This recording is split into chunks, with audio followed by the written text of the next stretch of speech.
जब भी कोई फीमेल प्रेग्नेंट होना चाहती है या फिर हम बोल सकते हैं कि वो कंसीव करना चाहती है एंड किसी मंथ उसके पीरियड्स जब मिस हो जाते हैं तो वो सोचती है कि वो प्रेग्नेंट हो गई है एंड मार्केट में बहुत सारी किट्स अवेलेबल हैं जो कि कंफर्म कर देती हैं कि वो प्रेग्नेंट है या फिर नहीं।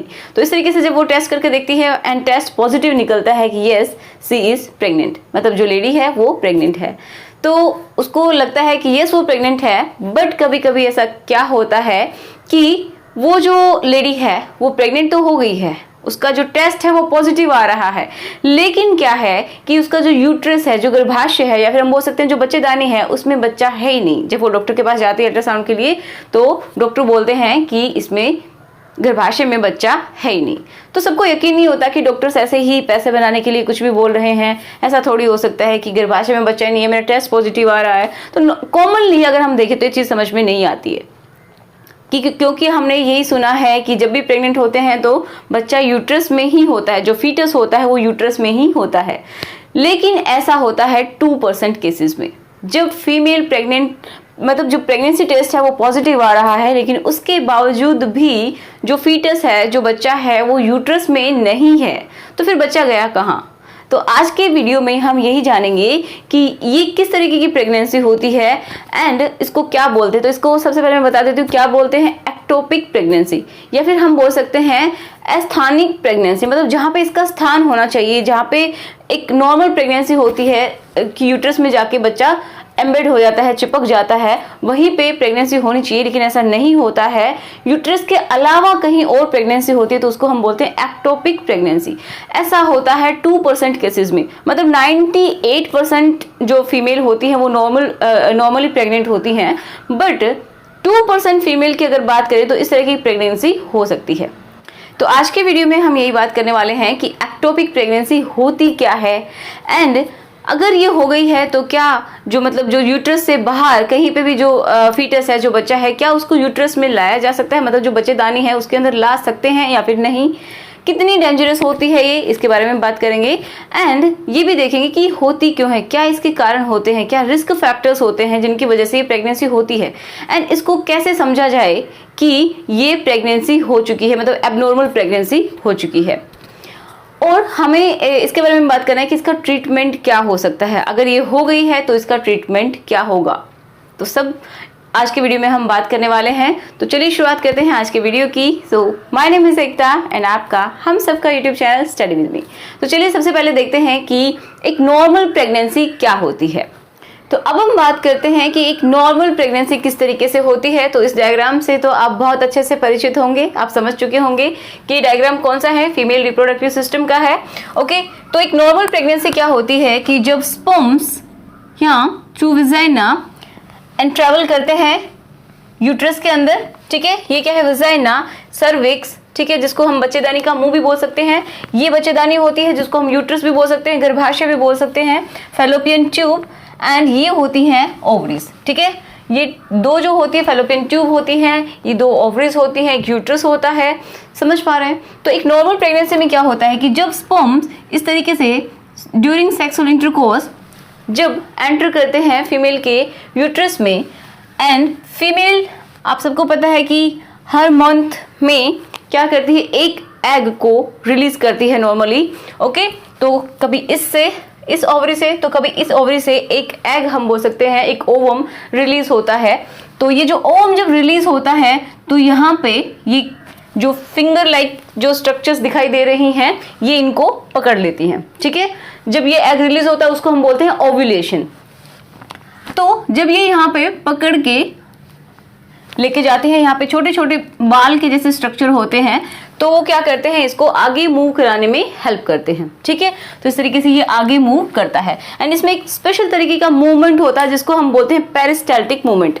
तो मैं आपको सिंपल तरीके से बताती हूँ कि ये कैसा मोमेंट होता है कि जब भी हम किसी पाइप को, ऐसे समझिए, जब किसी पाइप को हम क्या करते हैं, एक साइड से उसको प्रेस करते हैं, मतलब कॉन्ट्रैक्ट करते हैं, और दूसरे साइड से वो क्या हो जाए, ऐसे फूल जाए। तो जो भी चीज है, जो भी कुछ है, जो भी ऑब्जेक्ट है, कुछ भी, तो वो क्या होगा, आगे की तरफ मूव करेगा। कि मतलब जब आप किसी चीज को क्या करते हैं, जैसे ये जो ट्यूब है, मान लीजिए ट्यूब है, तो इसको इस तरीके से जब ये प्रेस होगी, एक साइड से जब प्रेस हो जाएगी एंड दूसरी साइड से ऐसे फूल जाएगी। तो इस तरीके से चलता रहता है कि एक साइड से जब कॉन्ट्रैक्शन होता है दूसरी साइड से वो ऐसे फूल जाती है, इस तरीके से फिर से कॉन्ट्रैक्शन होगा फिर वो फूल जाएगी, तो इसको बोलते हैं पेरिस्टाल्टिक मूवमेंट। अगर समझ में नहीं आ रहा तो कोई दिक्कत नहीं है। तो इतना आप समझ गए होंगे कि जब ओवर रिलीज होता है, मतलब ये जो एग है, जो अंडा है, जब ये रिलीज होके निकलता है तो ये फैलोपियन ट्यूब में जाता है, एंड जो स्पर्म्स होते हैं वो भी मतलब इसका जो पाथ होता है उसके थ्रू क्या करते हैं, ट्रैवल करते हुए इसके पास पहुंच जाते हैं। ठीक है, जब ये पहुंच जाते हैं तो यहाँ पे ये जो फैलोपियन ट्यूब है इसके अंदर ही ये दोनों मिलते हैं। ओके, मिलने के बाद क्या बन जाता है, जाइगोट बन जाता है। मतलब दोनों मिलने के बाद एक जो सेल बनती है सबसे पहली, जिससे हम सब पैदा हुए हैं, वो ये पहली सेल बन जाती है जिसको जाइगोट बोल देते हैं। अब इसमें क्या होता है, एक कोशिका बनी, 1 से 2 बनी, 2 से 4 बनी, इस तरीके से इसमें बहुत फास्ट वे में ग्रोथ होती है जिसको हम बोलते हैं एम्ब्रियो या फिर भ्रूण। अब ये भ्रूण क्या करेगा, ये जो भ्रूण है ये आके नॉर्मली गर्भाशय में चिपक जाता है। ठीक है, इसकी जो दीवारें होती हैं, जो सबसे अंदर वाली जो दीवार होती है जिसको हम एंडोमेट्रियम बोलते हैं, वहां पे आके ये धंस जाएगा। ओके, ये धंस जाता है इस तरीके से, एंड इसका मतलब क्या हुआ कि जो प्रेगनेंसी है वो हो गई है। जब क्या करेगी, कोई फीमेल टेस्ट करके देखती है तो उसको पता चलता है उसमें एक ये जो बीटा HCG है उसके लेवल के अकॉर्डिंग पता चल जाता है कि ये फीमेल प्रेग्नेंट हो चुकी है। राइट, तो इस तरीके से पता चलता है। एक नॉर्मल प्रेगनेंसी यही होती है। अब ये एग किसी भी ओवरी से किसी भी मंथ रिलीज हो सकता है, तो उसी जगह पे जो स्पर्म है वो जाके उसको फर्टिलाइज करेगा एंड देन प्रेगनेंसी हो जाएगी। ओके, इस तरीके से ये होता है। लेकिन एक जो एबनॉर्मल प्रेगनेंसी है जिसको हम क्या बोल रहे हैं, एक्टोपिक प्रेगनेंसी, उसमें क्या होता है अब उसको समझते हैं। एक्चुअल में होता क्या है, एक्टोपिक प्रेगनेंसी में जब ओवा रिलीज हो गया, ठीक है, मान लीजिए ओवा रिलीज हो गया है, फैलोपियन ट्यूब में आ भी गया है। अब क्या होता है कि किसी किसी फीमेल की जो फैलोपियन ट्यूब्स होती हैं उनमें कोई प्रॉब्लम हो सकती है, जिसकी वजह से ये जो ओवा है ये आगे बढ़ ही नहीं पा रहा है, मतलब या तो ब्लॉक हो गई हैं या फिर ये जो मूवमेंट है ये कम हो गया है। ठीक है, किसी भी वजह से ये जो ओवा है ये आगे नहीं बढ़ पा रहा है, तो यहीं पे क्या हुआ, फर्टिलाइजेशन हो गया, मतलब जो जाइगोट बनता है स्पर्म एंड ओवम के मिलने से वो बन गया है, बट ये आगे मूव नहीं कर पाता। ठीक है, ये यहीं पे रह जाता है और यहीं पे रह के क्या करेगा, अगर यहीं पे रुक गया तो सोचिए कितनी पतली पतली सी ये ट्यूब्स होती हैं, इनके अंदर पूरा जो बेबी होता है 9 मंथ तक ये सरवाइव नहीं कर सकता, क्योंकि इनकी जो ट्यूब कि जो अंदर की जो दीवारें होती है वो पतली होती हैं इन कंपैरिजन टू यूट्रस। ठीक है, यूट्रस काफ़ी इसकी दीवारें मस्कुलर होती हैं, काफ़ी थिक होती हैं, जिनकी वजह से अच्छे से प्रेगनेंसी को ये मेंटेन कर सकता है। लेकिन ये पतली सी ट्यूब होती है, इसके अंदर जब बेबी का साइज बढ़ता है धीरे धीरे 9 मंथ तक, तो इतना बड़ा साइज नहीं हो सकता है। ठीक है, तो ये एक एबनॉर्मल प्रेगनेंसी एक तरीके से बन जाती है। तो यहीं पे जो फीटस है उसका विकास होना शुरू हो जाता है।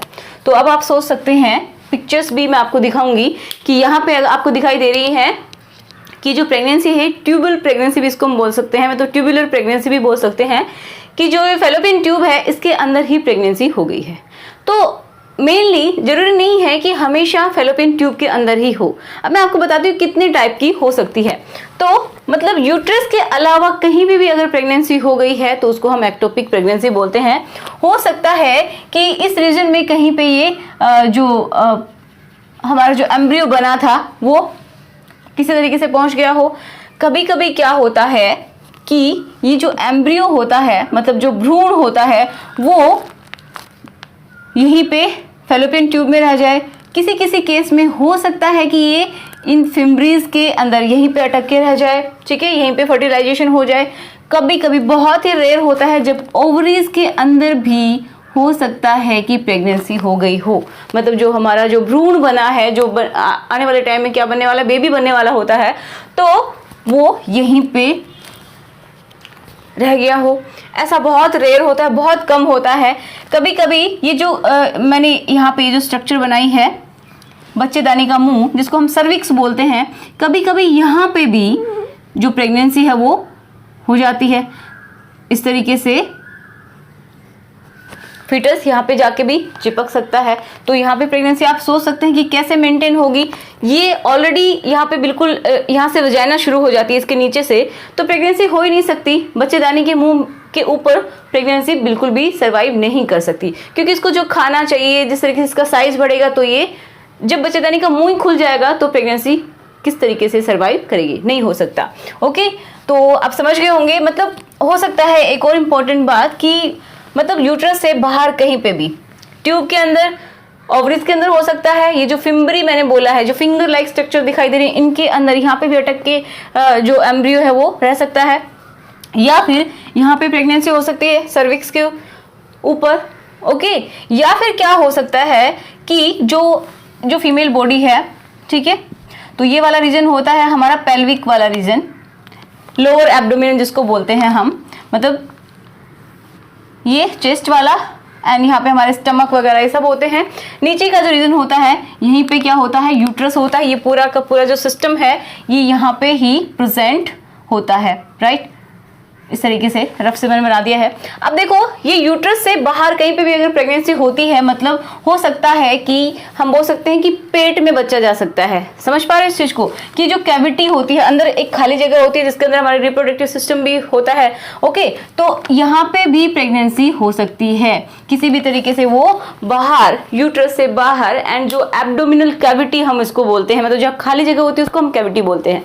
तो ये वाला जो रीजन है, तो उसके बाहर भी प्रेगनेंसी हो सकती है। तो आप सोचिए कि किस तरीके से सर्वाइव करेगी, नहीं कर पाएगी। ठीक है, तो एक्चुअल में इस तरीके से होती है एक्टोपिक प्रेगनेंसी। आई होप आपको समझ में आया होगा।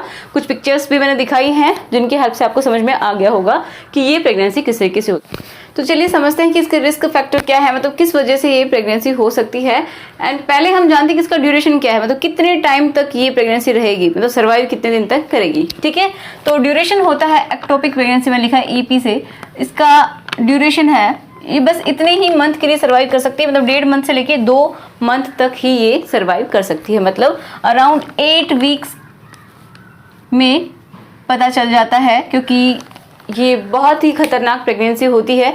उसमें या तो ये पता चल जाएगा कि इसको प्रेगनेंसी, इस तरह की प्रेगनेंसी है, किसी को सिम्टम्स दिखाई देंगे, किसी को पता ही नहीं चलता है, उसको नॉर्मल लगता है कि मैं प्रेग्नेंट हूँ, बट एक्चुअल में बहुत बड़ी प्रॉब्लम बॉडी के अंदर चल रही होती है। ठीक है, तो बाद में हम ये भी जानेंगे कि किस तरीके से इसको पहचान सकते हैं, मतलब डायग्नोज क्या है इसका, किस तरीके से डायग्नोसिस कर सकते हैं। अब देखते हैं कि इसके कारण क्या है। ठीक है, रिस्क फैक्टर, तो प्रीवियस हिस्ट्री, इसका मतलब कि किसी को पहले भी हो चुका है एक्टोपिक प्रेगनेंसी, किसी को पहले भी हो चुकी है, तो उसको होने के, दोबारा होने के ये चांसेस बहुत ज़्यादा हैं। ठीक है, स्मोकिंग, तो इसीलिए कहा जाता है कि प्रेगनेंसी में कभी भी स्मोक नहीं करना चाहिए। वैसे नॉर्मली भी नहीं करना चाहिए, बट प्रेगनेंसी में बहुत ध्यान रखना चाहिए कि वो फीमेल स्मोक ना करे। ठीक है, उसकी वजह से बहुत सारी प्रॉब्लम्स हो सकती हैं। एक है नसबंदी या फिर ट्यूबरकुलोमी बोलते हैं, जब फीमेल में एक मेथड होता है कि उसके बाद क्या प्रेग्नेंट नहीं होना किसी को बाद में, जैसे उनको जितने डिजायर हैं उतने बच्चे हो गए हैं, उसके बाद उनको प्रेग्नेंट नहीं होना है, तो क्या करते हैं, ट्यूबेक्टोमी करवाते हैं, मतलब नसबंदी करवा लेते हैं। तो उसमें क्या किया जाता है कि जो फैलोपियन ट्यूब है, पहले उनको लाइगेट किया जाता है, बांधा जाता है, एंड देन कट कर दिया जाता है। तो जब इनको बांध देते हैं, इस तरीके से बांध दिया जाता है, ओके, तो होता क्या है कि मान लीजिए वो पहले ही प्रेग्नेंट हो चुकी है एंड बाद में ये प्रोसेस हुआ है। ऐसा बहुत कम होता है, बट फिर भी हो जाता है कि पहले ही प्रेग्नेंट हो चुकी है, यहाँ पे इसका फीटस जो है वो बन गया है, बट बाद में क्या करवा लिया, ट्यूबेक्टोमी हो गई, मतलब नसबंदी हो गई है। तो आप सोचिए, यहाँ से जब इसको लाइगेट कर दिया, जो ट्यूब है उसको बांध दिया है, आगे जो फीटस है वो खिसक नहीं सकता, जा नहीं सकता, यूट्रस तक पहुंच नहीं पाएगा, तो क्या होगा, यहीं पे बढ़ेगा। अब एक ट्यूब के अंदर किस तरीके से बढ़ सकता है, आप समझ सकते हैं, एक छोटी सी ट्यूब है जिसके अंदर किस तरीके से एक पूरा जो बच्चा है वो आ सकता है, तो ऐसा नहीं हो सकता। तो ये भी एक कारण हो सकता है। तो पहले बहुत अच्छे से इसकी जांच होनी चाहिए, उसके बाद ही ट्यूबेक्टोमी के लिए जाना चाहिए। ओके, मतलब नसबंदी के लिए जाना चाहिए। प्रीवियस सर्जरी, अगर किसी की पहले कोई सर्जरी हुई हो, मतलब हो सकता है कि ट्यूब्स की कोई सर्जरी हुई हो, ठीक है, मतलब ये जो रिप्रोडक्टिव सिस्टम है इसमें कहीं पे भी अगर सर्जरी हुई है, तो वो भी एक कारण बन सकती है किसके लिए, एक्टोपिक प्रेगनेंसी के लिए। एसटीडीज क्या होती हैं, एसटीडी मतलब सेक्सुअली ट्रांसमिटेड डिजीजेस, जो कि बहुत ही खतरनाक होती हैं। ठीक है, अगर किसी को इस तरीके का इन्फेक्शन हो चुका है, जैसे कि गोनोरिया होता है, सिफिलिस होता है, तो इस तरीके का अगर किसी को इन्फेक्शन हुआ है तो उसके पास भी चांसेस ज़्यादा हैं, रिस्क ज़्यादा है कि इस तरीके की प्रेगनेंसी हो जाए। डैमेज इन ट्यूब, तो अगर किसी की ट्यूब के अंदर पहले से ही डैमेज है, ठीक है, कोई भी डैमेज है, तो उस वजह से क्या होगा कि पेरिस्टाल्टिक मूवमेंट जो मैंने आपको समझाया वो नहीं होगा, हो सकता है बहुत कम हो जाए, तो जो फीटस है वो वहीं पे रुक सकता है। समझ पा रहे इस चीज को।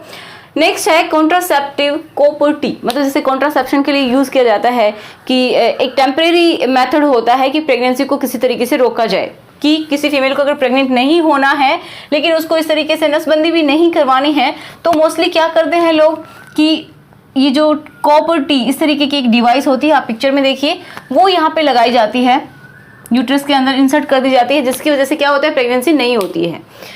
तो लेकिन उसके बावजूद भी अगर प्रेगनेंसी हो जाए, किस तरीके से प्रेगनेंसी हो सकती है कि हो सकता है बच बचा के कोई स्पर्म ओवम तक पहुंच जाए, ठीक है, और प्रेगनेंसी हो जाए। अब वो प्रेगनेंसी तो हो गई है, स्पर्म का साइज तो बहुत छोटा है, हम आंख से देख भी नहीं सकते ऐसे, लेकिन जो फीटस बनेगा बाद में, जो बेबी बनने वाला है, तो उसका साइज, मतलब जो हमारा एम्ब्रियो बना है, जो फीटस बनेगा, तो उसका साइज तो यहीं पे ग्रो करने लगेगा, क्योंकि वो यहाँ पे इसके अंदर, यूट्रस के अंदर आके नहीं एम्बेड हो सकता, नहीं चिपक सकता। समझ पा रहे हैं? स्पर्म तो जा सकता है आसानी से, उसको यहाँ पे फर्टिलाइज भी कर देगा, लेकिन वो जो बेबी बनने वाला है उसका साइज यहाँ पे मतलब फिट नहीं होगा, हो सकता है वो यहीं पे अटक जाए, ठीक है। तो ये भी एक रीजन हो सकता है। कॉन्ट्रासेप्टिव अगर यूज करते हैं, कॉपर-टी यूज करते हैं, तो इस तरीके की प्रॉब्लम्स देखने को मिलती हैं, ठीक है। सबको नहीं, किसी किसी को ऐसा होता है। मैंने बताया कि 2% ऐसे फीमेल हैं जिनको ये प्रॉब्लम होती है। सबसे ज्यादा अगर मैं बात करूं एक्टोपिक प्रेगनेंसी किस तरीके की होती है, तो सबसे ज्यादा होती है ट्यूब्स वाली, ठीक है, कि ट्यूब में ही जो हमारा एम्ब्रियो है, जो भ्रूण है, वो अटक जाता है। उसका रीजन मैंने बता दिया, बहुत सारे हो सकते हैं। अब हम जानते हैं कि इसके सिम्टम्स क्या हैं एंड इसको किस तरीके से जांच किया जा सकता है, ठीक है। हमें कैसे पता चलेगा खुद से कि ये जो एक्टोपिक प्रेगनेंसी वो हो सकती है, तो इसके लक्षण क्या हो सकते हैं? बीपी लो हो सकता है, किसी किसी का जो ड्यूरिंग प्रेगनेंसी स्टार्टिंग टाइम में, मतलब फर्स्ट ट्राइमेस्टर होता है, मतलब शुरू के 3 मंथ, इनमें अगर बहुत ज़्यादा प्रॉब्लम किसी को होती है तो उसको डॉक्टर से जरूर मिलना चाहिए, ठीक है। बीपी लो हो सकता है, सीवियर एब्डोमिनल पेन हो सकता है, बहुत ज़्यादा फीवर हो सकता है, मे बी वेजाइनल ब्लीडिंग, ये बहुत कम होती है। अगर ऐसा होता भी है तो प्लीज़ डॉक्टर से कंसल्ट जरूर कीजिए, इसको इग्नोर नहीं करना चाहिए, क्योंकि अगर ये जो प्रेगनेंसी है, तो अगर ट्यूब के अंदर है, अगर वो रप्चर हो गई, मतलब अगर वो फट गई है, जहाँ से हुई है वो वहाँ से ट्यूब फट गई है, या फिर कुछ जहाँ पे भी वो प्रेजेंट है सर्विक्स में, वहाँ से वो मतलब ब्लीडिंग होना शुरू हो गई है, तो अगर इस तरीके की कंडीशन है तो वो बहुत ही ज़्यादा खतरनाक हो सकती है, वो लाइफ थ्रेटनिंग भी हो सकती है, उससे किसी की डेथ भी हो सकती है, क्योंकि इंटरनल ब्लीडिंग बहुत ज़्यादा बढ़ जाती है जब भी एब्डोमिनल में मतलब पेन हो, मतलब जो नीचे का जो हिस्सा होता है एब्डोमेन वाला, जब भी ड्यूरिंग प्रेगनेंसी ये वाला जो पार्ट होता है, इसमें अगर पेन होता है, बहुत ज़्यादा पेन हो, तो प्लीज़ डॉक्टर के पास ज़रूर जाइएगा, क्योंकि हो सकता है कि ये प्रेगनेंसी हो, क्योंकि इसमें बहुत ही ज़्यादा पेन हो सकता है, जिसकी वजह से हमें पता चले कि कुछ ना कुछ तो गलत हो रहा है। क्योंकि जो ब्लीडिंग होती है, मैंने बताया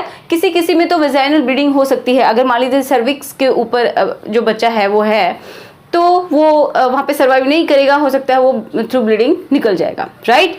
बट अगर ऐसा नहीं हो सकता है ट्यूब्स के अंदर हो, ठीक है। जो ट्यूब्स होती हैं इनके अंदर अगर जो फीटस हो, तो क्या होगा, ये जो ट्यूब है वही फट जाएगी। जब ट्यूब फट जाएगी तो वहाँ पे इंटरनल ब्लीडिंग होगी, मतलब जो ये हमारा जो एरिया होता है, ये जो एब्डोमिनल कैविटी होती है, उसके अंदर ब्लड चला जाएगा, वो बाहर नहीं आएगा, हमें पता ही नहीं चलेगा कि ब्लीडिंग हो रही है, ठीक है। तो मैंने यहाँ पे लिखा है मोस्टली इंटरनल ब्लीडिंग हो जाती है, और वो ब्लीडिंग इतनी ज़्यादा हो जाती है कि अगर टाइम पे हॉस्पिटल नहीं पहुंचा जाए तो उस फीमेल की डेथ हो सकती है। तो ये बहुत ही खतरनाक होता है। अगर कोई भी सिम्टम्स दिखते हैं तो जरूर डॉक्टर से मिलना चाहिए। मिसिंग पीरियड्स, तो ये तो एक नॉर्मल सी बात है कि जब भी कोई फीमेल प्रेग्नेंट होती है तो उसके पीरियड्स मिस हो जाते हैं। एंड शोल्डर टिप पेन, जो फीमेल है उसके शोल्डर्स के जो टिप होते हैं वहाँ पे पेन होना शुरू हो जाता है, मतलब अगर ये इस तरीके की प्रॉब्लम होती है तो पेन होने लग जाता है। किसी किसी फीमेल में क्या होता है, कोई सिम्टम्स दिखाई ही नहीं देते हैं, लेकिन फिर भी क्या होती है, एक्टोपिक प्रेगनेंसी होती है। सबसे ज़्यादा खतरनाक तब होती है जब इसका टाइम ड्यूरेशन बढ़ गया हो। तो जो पहला जो स्कैनिंग होती है, हम बोल सकते हैं आफ्टर 1 मंथ स्कैनिंग जब होती है, जब ये कंफर्म हो जाए कि वो जो फीमेल है वो प्रेग्नेंट है, तो उसके बाद उसको एक बार अल्ट्रासाउंड के लिए जरूर जाना चाहिए। अगर किसी तरीके की प्रॉब्लम दिखाई देती है तो भी जाना चाहिए। कैसे चलेगा, तो अब हम देखते हैं जांच क्या होती है इसकी। तो एक तो होता है बीटा HCG। तो देखिए 2 बार में देखा जाता है कि एक बार में बीटा HCG का लेवल क्या है। अगर नॉर्मल प्रेगनेंसी है तो बीटा HCG ये जो हार्मोन होता है इसका लेवल धीरे धीरे बढ़ता है। लेकिन क्या होता है, अगर एक्टोपिक प्रेगनेंसी है तो वो बहुत ही फास्ट वे में इसकी ग्रोथ होती है, ठीक है। मतलब इसका मतलब जो लेवल है वो बढ़ जाता है, मतलब 5000 से भी अबाउ चला जाता है। Transvaginal ultrasound. अब देखिए ट्रांसवेजिनल अल्ट्रासाउंड का मतलब क्या होता है कि वजाइना के थ्रू एक प्रोब होता है, तो उसको वजाइना में इंसर्ट करके देखा जाता है, मतलब उसकी थ्रू पिक्चर्स ली जाती हैं एंड उसमें पता चलता है कि जो प्रेगनेंसी वो किस तरीके की होती है। इसमें कोई पेन नहीं होता है, एक नॉर्मल सा अल्ट्रासाउंड होता है। तो इसके थ्रू ये पता चल जाता है कि यूट्रस के अंदर फीटस है या फिर नहीं है, उसकी पोजीशनिंग क्या है, ठीक है। एब्डोमिनल अल्ट्रासाउंड की आप सबको पता है, एब्डोमिनल अल्ट्रासाउंड भी जो करवाते हैं इस तरीके से, एक तरीके से हम बोल सकते हैं सिंपली कि पेट के ऊपर जब रख के देखा जाता है कि ये जो फीमेल है वो प्रेग्नेंट है या फिर नहीं, ठीक है। समझ में आया, तो ये इसकी जांच होती है। अब हम देखते हैं इसके ट्रीटमेंट क्या हो सकते हैं। एक क्वेश्चन का जवाब और दे देती हूँ कि ये जो प्रेगनेंसी अगर हो गई है एक्टोपिक प्रेगनेंसी, तो क्या इसको हम बोल सकते हैं कि यूट्रस के अंदर इसको लाया जा सकता है क्या इसको नॉर्मल प्रेगनेंसी बनाया जा सकता है क्या? तो ऐसा बिल्कुल भी नहीं होता है। अगर कोई ये सोचता है कि नहीं धीरे धीरे जो फीटस है वो खिसक के यूट्रस में आ जाएगा, मतलब गर्भाशय में आ जाएगा, तो ऐसा बिल्कुल भी नहीं होगा। अगर डिले होता है, अगर टाइम निकल जाता है, अगर ट्यूब रप्चर हो जाती है, तो मैंने बोला कि बहुत ही खतरनाक कंडीशन हो सकती है। तो ऐसा बिल्कुल भी नहीं सोचना कि एक्टोपिक अगर प्रेगनेंसी हो गई है, डॉक्टर्स झूठ बोल रहे हैं, ऐसे ही पैसे बना रहे हैं, तो ये बात नहीं होती है। कुछ ऐसे केसेस भी होते हैं जिनमें डेथ भी हुई है, तो इस चीज़ को ध्यान रखना। तो अब हम बात करते हैं कि इसके ट्रीटमेंट क्या है। तो ट्रीटमेंट में अगर अर्लियर डिटेक्टेड हो जाती है, डिटेक्टेड अर्लियर, पहले ही पता चल जाता है, मतलब बहुत जल्दी स्टेज में पता चल जाता है कि ये जो फीमेल है उसको क्या है, एक्टोपिक प्रेगनेंसी है, ठीक है। अगर ऐसा हो जाता है तो एक ड्रग दी जाती है जिसका नाम लिखा है मैंने, मेथोट्रेक्सेट। तो ये जो ड्रग है ये उस पेशेंट को दी जाती है जिसकी वजह से ये जो फीटस है वो निकल जाता है, जब इसका साइज बहुत छोटा होता है, मतलब शुरुआती स्टेज में, ठीक है। तो ये निकल जाएगा तो अबॉर्शन अपने आप ही हो जाएगा, राइट। दूसरा है, अगर ये डिटेक्ट होता है लेट, बहुत बाद पता चलता है, मतलब जब ये जो फीटस है इसका साइज ग्रो हो रहा है एंड ये ट्यूब बिल्कुल स्ट्रेच हो चुकी है, फटने वाली स्टेज पे हैं, तो उस टाइम में क्या कर सकते हैं, सर्जरी करके, मतलब हो सकता है कि कंडीशन देखी जाती है कि किस तरीके से ये फीटस प्रेजेंट है, कितना इसका साइज हो चुका है। तो उस बेसिस पे डॉक्टर कोशिश करते हैं कि ये जो ट्यूब्स हैं ये बच जाएं, ठीक है, कुछ थोड़ा पार्ट निकाल दिया जाए। तो एक ट्यूब भी अगर बची है तो वो नॉर्मल प्रेगनेंसी के लिए नेक्स्ट टाइम ट्राई कर सकते हैं। बट अगर ये रप्चर हो जाती है, फट जाती है, तो क्या करते हैं, लेप्रोस्कोपी के थ्रू इसको बॉडी से बाहर निकाल दिया जाता है। अब लेप्रोस्कोपी में कैसे करते हैं कि जो हमारा ये जो स्टमक वाला रीजन होता है, यहाँ से इसको गैस फिल्ड कैविटी बनाया जाता है, इसके अंदर गैस भरी जाती है एंड इस तरीके से ये यूट्रस है, ठीक है। तो यहाँ पे हम देखते हैं कि कहाँ पे प्रेगनेंसी हुई है। तो अगर ट्यूब के अंदर है तो या तो ट्यूब को ही कट करके निकाल दिया जाएगा, या तो ट्यूब्स को ही कट कर दिया जाएगा, या फिर क्या किया जाएगा कि जो एक पार्ट है, जितना पार्ट है वहाँ से कट कर दिया जाएगा, ठीक है। हो सकता है कि ओवरी में है तो ओवरीज को भी निकाल दिया जाए। तो वो सिचुएशन पे डिपेंड करती है कि कितना डैमेज हुआ है। अगर बर्स्ट कर गई है, ट्यूब फट गई है, तो कंडीशन बहुत ज़्यादा क्रिटिकल हो सकती हैं एंड हो सकता है उसकी ट्यूब ही पूरी निकालनी पड़ जाए। ओवरीज है, मे बी उनमें भी कोई डैमेज हो गया हो तो उसको निकाला जा सकता है। तो लेप्रोस्कोपी एक बहुत अच्छा ऑप्शन होता है। अगर टाइम से हॉस्पिटल पहुंचा जाए तो पेशेंट को भी मतलब बचाया जा सकता है। लेकिन अगर लेट हो जाता है, बहुत ज़्यादा लेट हो गया है, इंटरनल ब्लीडिंग हो गई है, बहुत सारा ब्लड यहाँ पे इकट्ठा हो गया है, पेट के अंदर हो जाता है, जिसकी वजह से क्या हो सकता है, पेशेंट की डेथ भी हो सकती है। तो इसको नॉर्मल नहीं समझना चाहिए।